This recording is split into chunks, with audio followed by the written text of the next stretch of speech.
طبعا كلنا عارفين اغنيه مفيش صاحب بيتصاحب، بس مش كلنا عارفين ان معضله السجينين بتثبت الكلام ده.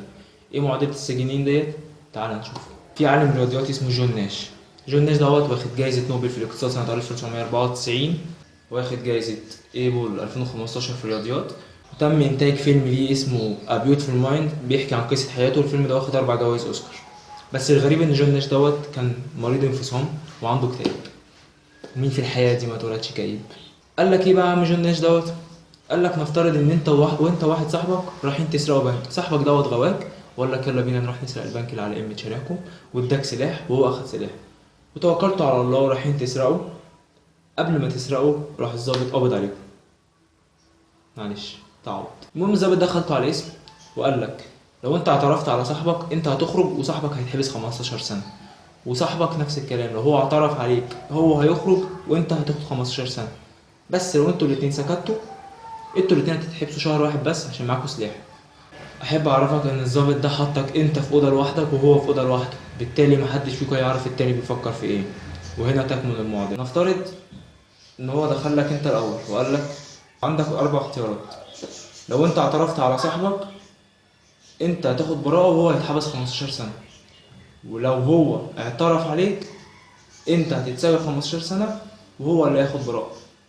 ولو انتوا الاتنين اعترفتوا على بعض كل واحد فيكم هياخد 8 سنين. بس لو انتوا الاتنين سكتوا كل واحد فيكم ياخد شهر بس. طبعا الحل الامثل ان انتوا الاتنين تسكتوا وما تعترفوش على بعض، بس ساعتها انت عقلك هيبدا يفكر بعقلانيه. انا ايه اللي يضمنني ان هو ما يعترفش عليا ويسجنني وهو ياخد براءه؟ انا اعترف عليه احسن وافضل قاعد انا اخد براءه وهو اللي يتحبس. المشكله في المعادله دي هو عدم الثقه وتوقع قرار الطرف الاخر، فانت ساعتها مش هتبقى ضامن. لو انت ضامن ان هو مش هيعترف عليك انت مش هتعترف عليه، لكن انت ساعتها هتفكر وهتشوف هو هيقول ايه، فهتقرر ان انت كمان تعترف عليه. وهو ده اللي بيسموه تفوق المصلحة الشخصية على المجموعة، اللي بتتبناه بعض الدول المتخلفة. المعادلة دي اتعملت سنة 1950 بس ما اتنفذتش على مساجين حقيقيين لحد سنة 2013.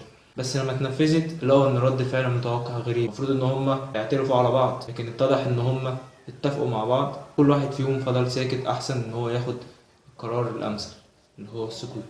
معظم الدراسات اللي اتعملت على النظرية دي او على المعادلة دي قالت ان الحل الامثل هي حاجه اسمها تيت فور تات، او البادي اظن، او واحده بواحده. بمعنى انك هتفضل انت هتختار القرار الصح انك ما تعترفش عليه لحد ما هو اللي يعترف عليك. اول ما يعترف عليك فانت هتعاقبه بنفس اللي هو عمله وهتعترف عليه. تعال ناخد مثال تاني بس المره دي في الاقتصاد. دلوقتي في شركتين، شركه كوكاكولا وشركه بيبسي، وفي 100 عميل موجود في السوق. شركة كوكاكولا بتبيع ل 50 عميل وشركة بيبسي بتبيع ل 50 عميل. شركة كوكاكولا قررت تفكر بعقلانية أكتر وقالت أنا هعمل إعلان عشان أجيب عملاء أكتر. بالفعل عملت إعلان وقالت اللي هيشتري المنتج بتاعنا هيكسب عربية. تمام؟ طبعا أنت هتلاقي عربية أنا هخش. فبالتالي سحبت عملاء أكتر وبقت بتبيع ل 80 عميل، وشركة بيبسي بتبيع ل 20 بس. شركة بيبسي عملت رد الفعل فقررت تعمل إعلان بس المرة دي اللي هيشتري المنتج بتاعنا هياخد شقة. شركة بيبسي هتكتسب عملاء أكتر، بالتالي كانت بتبيع ل20 بقت بتبيع ل30 بقت بتبيع ل50. كده رجعت تاني نفس النسبة، 50 عميل لشركة كوكاكولا و50 عميل لشركة بيبسي. كده احنا ما عملناش اي حاجة غير اننا صرفنا فلوس الاعلانات مش اكتر. هنا تكمن المعضلة ان مش دايما القرارات العقلانية او المنطقية بتطلع صح. ساعات القرارات العقلانية او المنطقية بتضرك انت شخصيا. المعضلة دي بتشرح لنا ليه الدول العظمى تعمل أسلحة نووية وأسلحة دمار شامل إلا إنها في نفس الوقت بتحد من السيطرة على أسلحة الدمار الشامل. طب ليه بتعملها من الأول؟ مجرد خوف من قرارات الطرف الآخر. عندك روسيا عندك أمريكا، الحروب الباردة كلها روسيا عندها سلاح نووي أمريكا عندها سلاح نووي. هل دي هتضرب دي أو دي هتضرب دي؟ طبعا لأ. أي واحدة فيهم هتحاول أو هتفكر إنها تضرب الدولة التانية ده معناه دمار للعالم كله. ليه عندها وليه دي عندها؟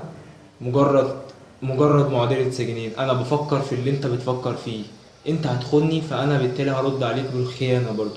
انا خايف من قراراتك انت، انا مش واثق فيك. وده بيفسر لنا معظم الحروب الباردة وليه كل دولة بتحاول تتفوق على الدولة التانية بالأسلحة مش بالعلم بس.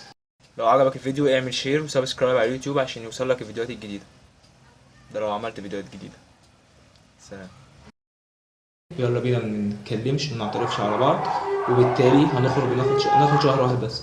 حطك انت وهو في اوض مختلفة ومحدش فيك. احب اعرفك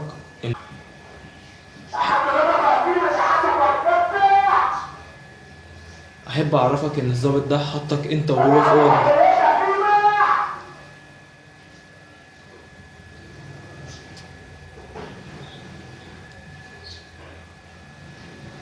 مم.